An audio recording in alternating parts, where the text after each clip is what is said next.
Dealing with a debt collector is not fun. They can be persistent, they can use scary language. So if one contacts you out the blue, you might think, let me just give them whatever they want to get them off my back. But that isn't always the right move. Under certain circumstances, paying a debt in collections, or more specifically an old debt in collections, can actually do more harm than good. So today we're going to focus on when you shouldn't pay and when you should pay. Focusing first on the when you shouldn't part, because that is a piece of the puzzle that a lot of people don't realize. But first, we have to understand how collections work. If you have a past due credit card bill, or maybe a utility bill or medical bill, and it's recently past due, meaning within a few months or maybe within the year, your original creditor might contract a debt collection agency to collect the funds. And if they're able to collect, the debt collector earns a commission. But after a certain amount of time passes and you still haven't paid the balance, what often happens is that the original creditor will count it as a loss, they will write off the debt, they will stop collection attempts, and then they move on. However, at some point down the line, and this could be way off into the future,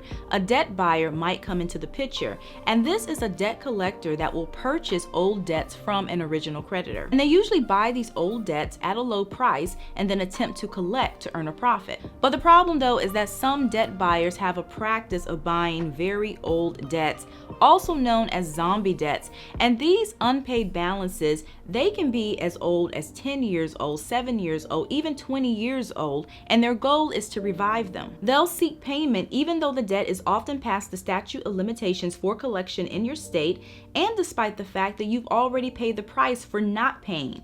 These balances can be so old that they've already been reported on your credit report, and sometimes they've already fallen off. So let's say it's 2021 and you're contacted about a debt that you didn't pay back in 2004. Now at that time, maybe you were going through some financial problems and you didn't have the cash, or maybe you were just bad with managing money. Now if an old debt resurfaces 10 plus years later and financially you're in a better place, you might consider paying it because you don't want to deal with the repercussions. However, that is not how you deal with an old debt that resurfaces.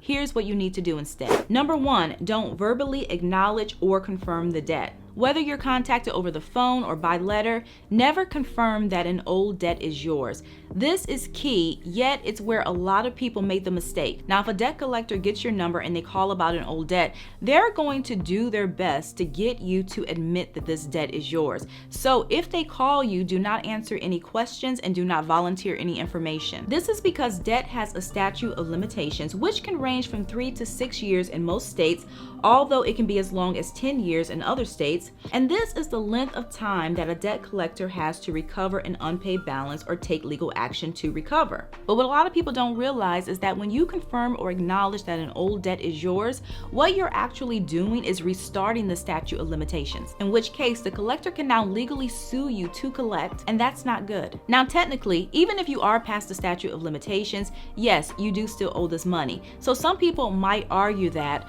regardless of the age, paying is still the right thing to do. However, it is not that simple. Keep in mind that paying an old debt does not benefit your original creditor. They've already moved on, and at this point, they're not thinking about you. The debt buyer is trying to profit off of your past mistakes, and these are mistakes that you've already paid for. You've already dealt with the consequences of not paying that balance, because again, that delinquency, it has already been reported to your credit report, and your credit score has already taken a hit. And if the debt is older than 7 years, it's already fallen off your credit report. So basically, you did the crime and you did the time. So at this point, leaving that debt in the past is okay. What you want to do instead is ask the debt collector to send proof that you owe the balance, and only contact you again if they can provide this proof, and then leave it at that. And you'll want to ask for this information through a letter that you send via certified mail. That way you'll have a return receipt. Now, if the debt is past the statute of limitations for your state, this is usually all it takes to get the debt collector off your back,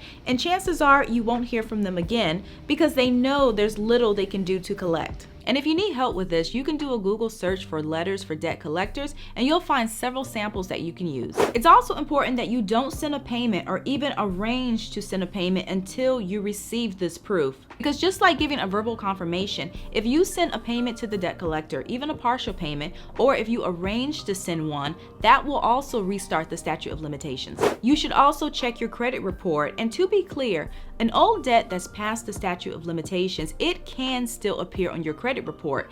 And that's because the credit reporting time frame is completely different.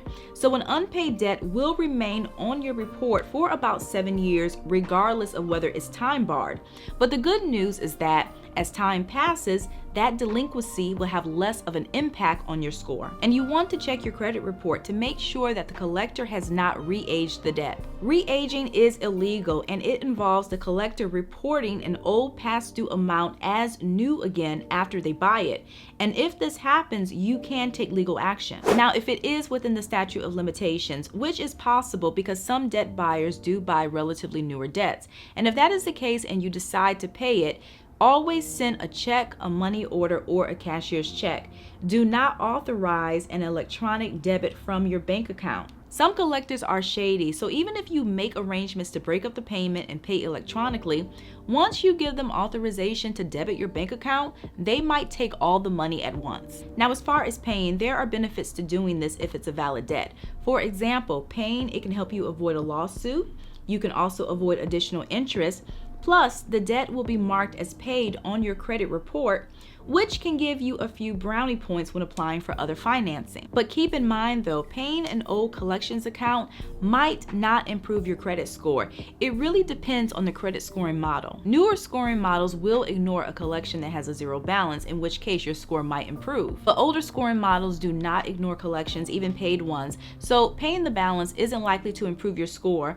And unfortunately, a lot of creditors, including mortgage lenders, will still use older scoring models. So that's all that I have for you guys today. Thank you for watching this video. I really hope that you enjoyed it, and if you did, please give me a thumbs up. If you haven't already, do consider subscribing. We talk a lot about personal finance, so if you like videos like this, I do post every weekend and sometimes during the week. Thank you again for watching, and I'll see you in a few days.